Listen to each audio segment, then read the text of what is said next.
In a small town bordered by quiet hills and flickering street lamps, there lived a young man named Leo. He worked at a coffee shop, blending cappuccinos by day and wiping tables by night. Leo was kind and gentle, but inside, he constantly doubted himself. Every compliment felt like a mistake. Every success seemed like luck. He would smile when others praised him, but deep down, he didn't believe he was good enough.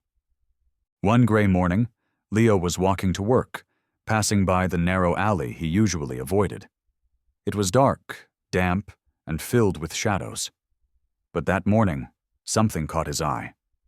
Light bouncing off something inside. Curiosity pulled him closer. In the middle of the alley stood an old, full-length mirror, framed in worn wood with carvings that looked like eyes. It was too clean to belong in such a place. As Leo stepped closer, the mirror shimmered, not just reflecting him, but something deeper. He didn't see just his face. He saw himself as a boy, standing up to a school bully. He saw himself comforting a crying friend, staying late at work to help a co-worker, making his tired mother tea after her shift. Leo blinked. The mirror went back to showing only his present self. A small sign above it read, "See who you really are." He looked around, confused. No one else was in the alley. He leaned closer. "What is this?" A low, calm voice came from behind him. "It's a truth mirror." Leo spun around. An old man in a denim jacket stood there. His eyes were kind, but serious. Leo asked, "What do you mean by truth mirror?" The man shrugged. "It shows you not how others see you, or how you think you should be. It shows you how you've shown up in the world. It doesn't lie."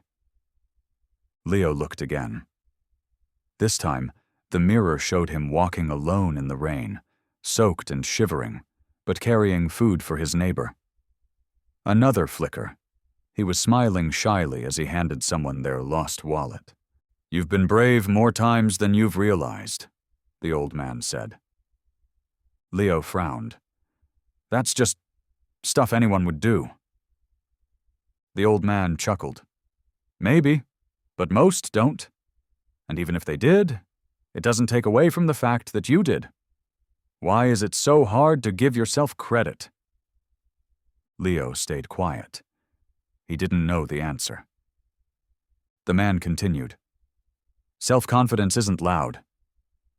It doesn't need to shout. It's just the quiet knowledge that you can face the next moment because you've faced so many already." Leo looked at the mirror again. It now showed him holding a coffee cup, steam rising, offering it to a woman with tired eyes. Then him alone in his apartment, learning how to fix a leaky sink instead of calling for help. None of it was flashy, but it was real.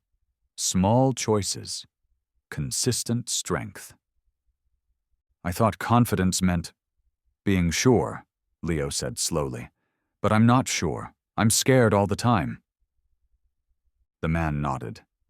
"So are most people. Confidence isn't the absence of fear. It's walking forward with the fear." Leo sat on an old crate near the mirror. He felt heavy, like something inside him was slowly moving, softening. For the first time, he didn't feel like he needed to become someone else. He just needed to remember who he already was. The man pulled something from his coat pocket. A small mirror, about the size of a phone. "Take this.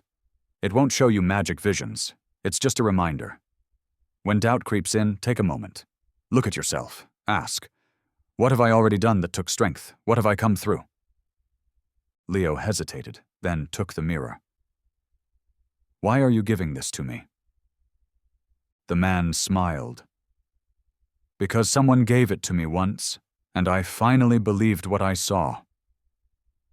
When Leo turned back towards the large mirror, it was gone. The alley looked normal again, grimy bricks and damp pavement. The man, too, had vanished. Only the small mirror in Leo's hand remained. Over the next few days, nothing massive changed. Leo still worked long shifts. Customers still forgot to tip. Some days he still felt invisible. But every time the doubt returned, that voice saying, "You're not enough," Leo would pause. He would take out the small mirror. Not to check his hair, but to remember. He remembered facing each day, despite being tired. He remembered being kind when no one was watching. He remembered getting back up every time he failed. And slowly, the voice of doubt grew quieter. One day, a young girl came into the cafe, nervously holding a resume. She asked if they were hiring. Her voice trembled. Leo smiled and handed her an application. "You'll do great," he said. She looked unsure. "I'm not really confident." Leo leaned in slightly. "Let me tell you a secret. Confidence isn't something you're born with. It's something you notice, when you realize how many things you've already survived." Her face softened. She nodded, her grip on the paper relaxing. Leo watched her walk out the door. He reached into his apron pocket, touched the mirror. He didn't need to look today. He already knew. Moral of the fable. Self-confidence doesn't come from wishing you were different. It grows when you recognize the quiet courage in the choices you've already made. You don't need to become someone else. You need to remember who you are. Thank you for watching this video. I hope it makes your life a little better. Please leave a comment. I look forward to hearing from you.